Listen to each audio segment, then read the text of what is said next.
What's up guys, welcome to your 47th Java tutorial, and in this tutorial I'm going to be finishing up talking about static members, and also I'm going to be showing you a nice little trick that you can use when accessing static members.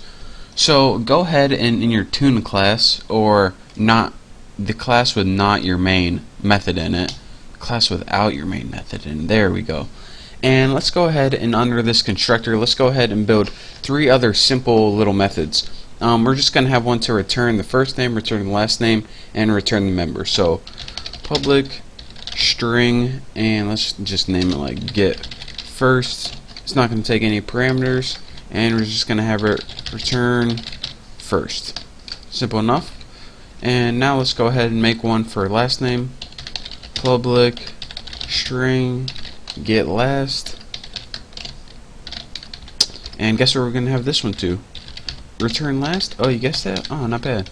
And now let's have one more, and we'll name it let's see, public static. Remember, this method needs to be static.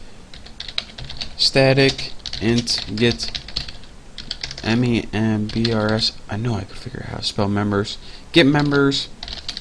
And then what are we going to have this one do? Let's just have return members. So now we have three variables up here: a private first, a private last, and a private members, which is static.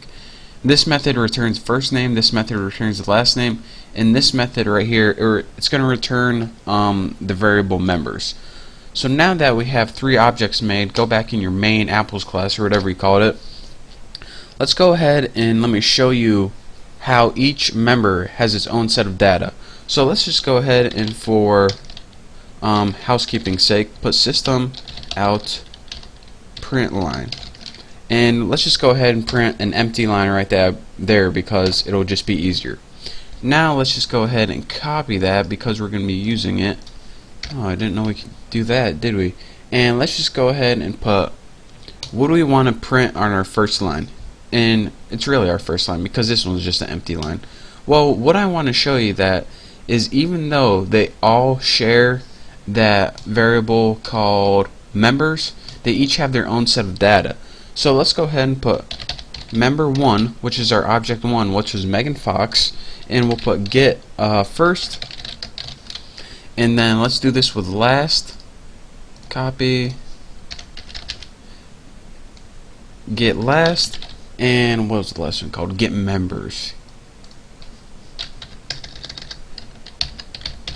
So get members. So here's what's going on now. Let me make sure it's going to print out. Yep. So anytime you call this one, it's going to have Megan Fox, and this is unique to its own object. But it's going to look at get members and see that it's static. So it's going to share this variable with all the other ones.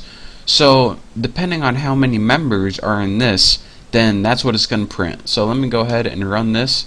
Click OK, and we have, again, we have our other data up there if you're wondering where it went, but it says Megan, which is unique, Fox, which is unique, and 3, which is shared among all objects.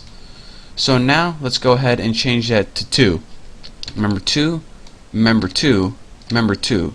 Now let's go ahead and run this, and now you can clearly see Natalie, which is unique, Portman, which is unique, and 3, again, that 3. And that 3 is because this private static int. Static means, alright, this variable is shared between all objects. So we don't need to, why would you make a separate variable if it, like, let me think how to put this. Why would you make a separate variable that is going to be unique, that we're going to have to update in every object, if it's the same value no matter what object it is? So, I mean, you don't need to. So we're not gonna.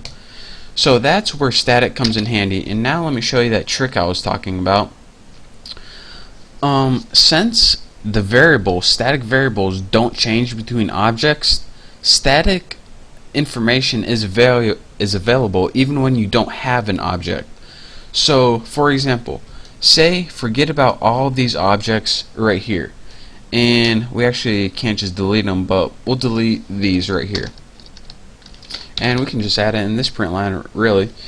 Instead of calling a separate object, like an object and then your dot separator and then your method, like that, what you can do with stack is just put the name of the class and put your dot separator and then put your method. Get members, like that. Now let me run this and you can see the 3 right here. Can you guys see that?